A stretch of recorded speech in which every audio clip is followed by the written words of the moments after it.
श्री शिवाय नमस्तुभ्यम। हर हर महादेव। भक्तों, हरियाली तीज पर इस वृक्ष पर बांध देना 2 जोड़ी हरी चूड़ी।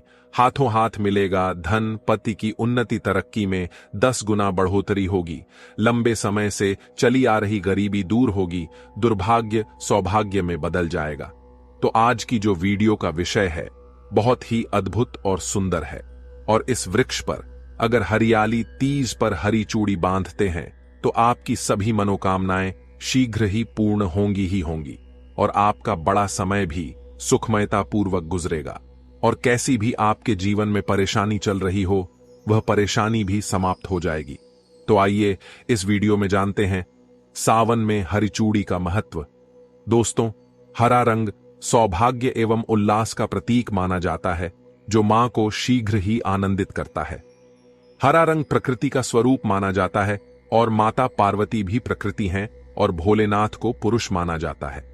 दोस्तों, हरे रंग का उदाहरण कुछ इस प्रकार से है, जैसे सावन में भगवान शिव जी को चढ़ाए जाने वाले बेलपत्र, धतूरा, भांग एवं धूप हरे रंग के होते हैं।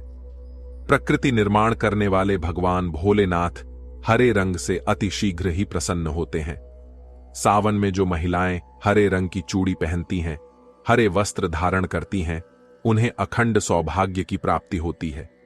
इसीलिए कहा जाता है, जितनी भी माताएं बहनें हैं, उन्हें पूरे सावन के महीने में हरे रंग की चूड़ी जरूर पहननी चाहिए, हरे वस्त्र जरूर धारण करने चाहिए। सावन के महीने में जो माताएं बहनें भगवान भोलेनाथ की पूजा करती हैं, शिव पूजा करती हैं, ऐसी माताएं बहनें हरे रंग के वस्त्र धारण करें। और भूलकर भी सावन के महीने में नीले और काले वस्त्र किसी भी महिला को कभी नहीं पहनना चाहिए। ऐसा माना जाता है कि इन रंगों के वस्त्र पहनने से महिला के पति पर कष्ट आते हैं और उनके पति की आयु कम हो जाती है। तो दोस्तों, इस वृक्ष पर सावन में किसी भी समय जरूर बांधें हरी चूड़ी। दुर्भाग्य आपका सौभाग्य में बदल जाएगा। कैसी भी आपके ऊपर परेशानी हो, गरीबी हो, कष्ट हो, मृत्यु का योग हो, जीवन में जो परेशानी हो, वह सारी समस्याएं समाप्त हो जाएंगी। दोस्तों, केवल एक ही सोमवार के दिन अगर आप यह उपाय करते हैं, हरी चूड़ी इस वृक्ष पर बांधते हैं, तो आपके जन्म जन्मांतर की गरीबी मिट जाती है और शीघ्र ही मनोकामना पूर्ण होती है। तो दोस्तों, वह वृक्ष कौन सा है, आइए जानते हैं। प्रथम वृक्ष है शमी का वृक्ष। शमी के वृक्ष के बारे में ध्यान से सुनिएगा। शमी का वृक्ष माता पार्वती एवं भगवान भोलेनाथ जी का मिश्रित स्वरूप कहा जाता है। इसलिए दोस्तों, शमी के वृक्ष को उमा महेश्वर वृक्ष भी कहा जाता है। पूरे सावन भर शमी के वृक्ष पर माता पार्वती एवं भगवान भोलेनाथ जी का वास माना जाता है। सावन के महीने में गौरी बेला पर प्रदोष काल के समय, अर्थात दोस्तों, जब ना ही दिन हो और ना ही रात, उस संध्या काल में इस वृक्ष को छूने से पाप, दोष, कष्ट एवं परेशानियां केवल सावन के महीने में छूने मात्र से समाप्त हो जाती हैं। सावन के पवित्र महीने में अगर शमी वृक्ष की जड़ पर कच्चा दूध डाला जाए तो भगवान शिव शीघ्र ही प्रसन्न होते हैं और माता पार्वती का देर सारा आशीर्वाद प्राप्त होता है। शमी वृक्ष का महत्व कुछ इस प्रकार से भी है। भगवान राम ने रावण पर आक्रमण करने से पूर्व शमी वृक्ष की पूजा की थी। पांडवों ने भी अपने दिव्य हथियार शमी वृक्ष के नीचे छुपाए थे। जिस घर में शमी का वृक्ष होता है, उस घर में कल्याण होता है, सुख शांति का वास होता है और समृद्धि की बौछार होती है। तो दोस्तों, शमी वृक्ष पर उमा महेश्वर का ध्यान करते हुए 2 जोड़ी हरी चूड़ी और हरे रंग का रिबन जरूर बांधना चाहिए, या फिर हरे रंग का कोई भी श्रृंगार, जैसे हरे रंग की मेहंदी, बिंदी, चूड़ियां, इन्हें शमी वृक्ष पर सावन के महीने में जरूर बांध देना चाहिए। आपकी कैसी भी मनोकामना हो, वह एक ही बार में पूर्ण हो जाएगी, क्योंकि इस खास समय पर यानी सावन में भगवान शिव विशेष रूप से धरती पर आते हैं और शमी वृक्ष में अस्थायी रूप से वास करते हैं। शमी वृक्ष को छूने मात्र से मंत्र का उच्चारण करते हुए आपके मन की कामनाएं शीघ्र ही पूर्ण हो जाती हैं। पूरे सावन भर अगर शमी के पेड़ के पत्तों से भगवान शिव की पूजा की जाए तो अष्टलक्ष्मी आपके घर में वास करती हैं। आपके जीवन की कैसी भी गरीबी हो, दरिद्रता हो, रोग हो, क्लेश हो, सब समाप्त हो जाते हैं और पूर्ण रूप से आपके घर में भौतिक सुखों का वास होने लगता है। अब बात करते हैं दूसरे वृक्ष की, और वो है धतूरे का वृक्ष। धतूरे का वृक्ष भगवान भोलेनाथ के उग्र रूप काल भैरव के अंश से उत्पन्न हुआ है। ऐसी मान्यता है कि शिवलिंग पर धतूरे के पत्ते, फूल या फल चढ़ाने से राहु, केतु और शनि के कुप्रभाव समाप्त हो जाते हैं। धतूरे के वृक्ष पर सावन के किसी भी सोमवार के दिन अगर 2 जोड़ी हरी चूड़ी बांधी जाए तो शत्रुओं से छुटकारा मिलता है और शत्रुओं का सर्वनाश होता है। और दोस्तों, अगर सावन के किसी शनिवार को धतूरे के वृक्ष पर बाबा काल भैरव का ध्यान करते हुए हरी चूड़ी बांध दी जाए तो घर से भूत प्रेत बाधाएं सब नष्ट हो जाती हैं, भस्म हो जाती हैं। यहां तक कि एक छोटा सा धतूरे की जड़ अगर घर के किसी कोने में गाड़ दी जाए या छुपा दी जाए तो भूत प्रेतों का वास उस घर में कभी नहीं होता। वास्तव में घर से सभी नकारात्मक शक्तियां हमेशा के लिए भाग जाती हैं। दोस्तों, जो तीसरा वृक्ष है वो है बेल का वृक्ष।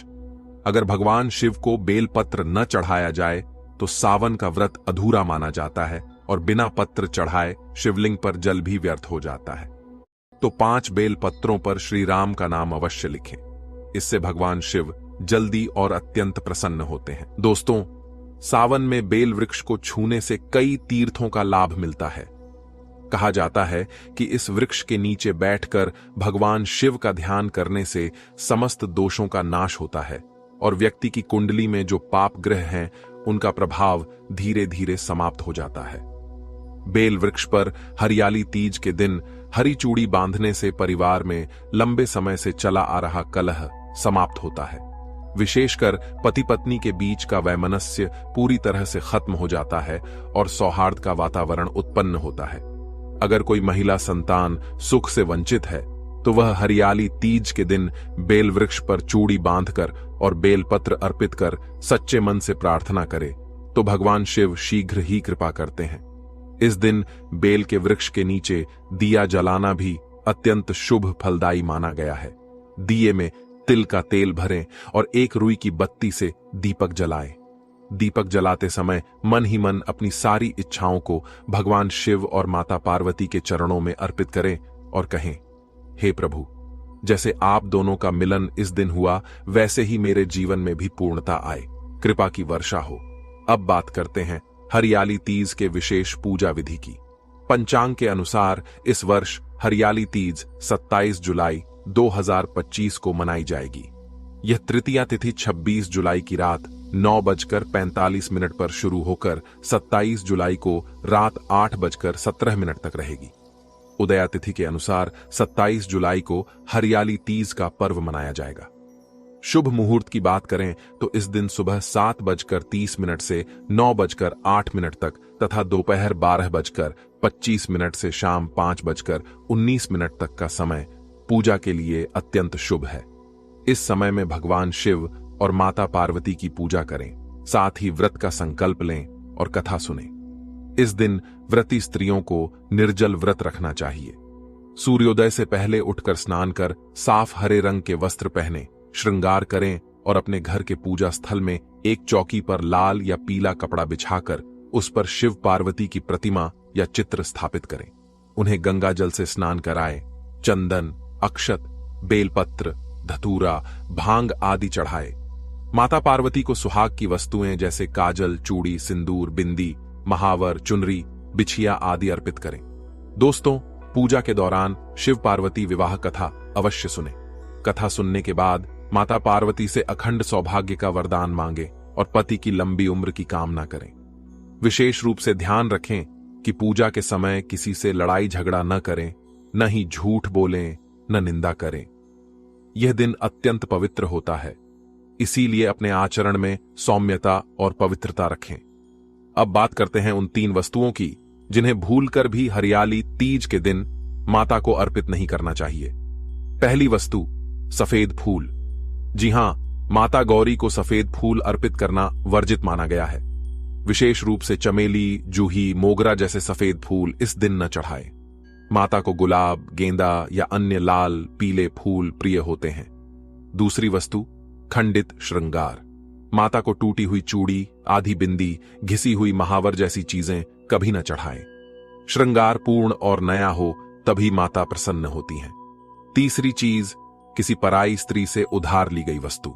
दोस्तों, चाहे वह कपड़ा हो, बिंदी हो, कंघा हो या सिंदूर, तीज के दिन किसी और महिला से उधार लेकर कोई भी वस्तु इस्तेमाल नहीं करनी चाहिए। यह बहुत ही अशुभ माना गया है। इससे सुहाग पर संकट आ सकता है और माता क्रोधित हो सकती है। अब बात करें कुछ विशेष बातों की जो हरियाली तीज के दिन अवश्य ध्यान में रखनी चाहिए। सबसे पहली बात, अगर किसी महिला को मासिक धर्म हो गया हो तो वह व्रत का संकल्प तोड़े नहीं। वह व्रत वैसे ही रख सकती है, पूजा किसी और से करवाएं, लेकिन भावनात्मक रूप से व्रत में बनी रहे। दूसरी बात, व्रत के दिन सफेद या काले कपड़े न पहने, केवल हरे, लाल, गुलाबी या पीले रंग के वस्त्र ही धारण करें। तीसरी बात, चाकू, कैंची जैसे धारदार वस्तुओं का प्रयोग न करें, यह दोषपूर्ण माना गया है। घर में झगड़ा, ऊंची आवाज में बोलना, क्रोध करना, ये सभी व्रत को निष्फल कर सकते हैं।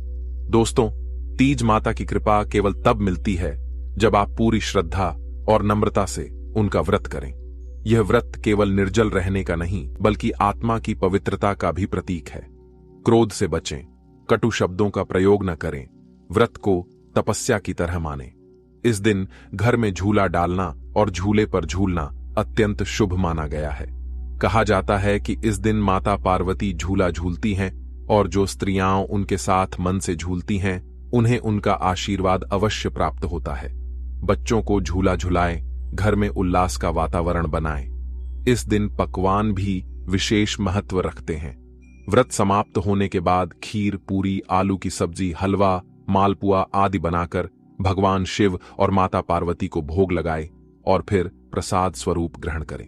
भोजन में प्याज, लहसुन, मांस, मदिरा आदि का पूर्ण रूप से त्याग करें। यह दिन सात्विकता का प्रतीक है और उसमें तामसिकता का कोई स्थान नहीं। अगर आपके पास शादी का जोड़ा है तो इस दिन उसे धारण करें। माता पार्वती को अपने उस रूप में देखना बहुत प्रिय होता है जिसमें उनकी पुत्री उन्हें अपनी ससुराल का वस्त्र पहनकर पूजा करती है। यदि शादी का जोड़ा न हो तो कोई भी साफ पुराना वस्त्र पहन सकते हैं, लेकिन उस पर अपनी शादी की चुनरी या ओढ़नी अवश्य ओढ़ें। इससे माता प्रसन्न होती हैं और अखंड सौभाग्यवती का आशीर्वाद देती हैं। पति पत्नी दोनों को व्रत के दिन संयम रखना चाहिए। एक दूसरे से कटु शब्द न बोलें, शांति से दिन व्यतीत करें। यह दिन केवल स्त्रियों का नहीं, पुरुषों का भी उतना ही महत्व रखता है। पति अगर पत्नी के साथ बैठकर कथा सुने तो जीवन में प्रेम, समर्पण और संतुलन बना रहता है। हरियाली तीज के दिन तुलसी के पौधे को छूने से भी विशेष पुण्य प्राप्त होता है। अगर तुलसी का पौधा घर में हो तो सुबह उसके समक्ष दीपक जलाएं और ओम नमो भगवते वासुदेवाय मंत्र का जाप करें। यह मंत्र संतान सुख और गृह शांति के लिए अत्यंत लाभकारी है। यदि तुलसी का पौधा न हो तो बेल, शमी या धतूरा के वृक्ष के नीचे बैठकर शिव चालीसा या पार्वती अष्टक का पाठ करें। यह अत्यंत शुभ फलदायी होता है। और अंत में एक छोटी सी बात, हरियाली तीज के दिन जितना हो सके हरे रंग का दान करें। चाहे वह वस्त्र हो, चूड़ी हो, हरे फल या सब्जी हो, किसी जरूरतमंद को देकर देखें, उसका आशीर्वाद आपके जीवन में कमाल करेगा। यह छोटा सा दान माता लक्ष्मी को प्रसन्न करता है और आपकी दरिद्रता समाप्त होती है। अगर संभव हो तो किसी बुजुर्ग सुहागन महिला को श्रृंगार की थाली दान करें, जिसमें चूड़ी, सिंदूर, बिंदी, कंघी, आईना, मेहंदी आदि हो। उस महिला को दुआ देते समय माता पार्वती आपके जीवन में स्थायी रूप से वास करती हैं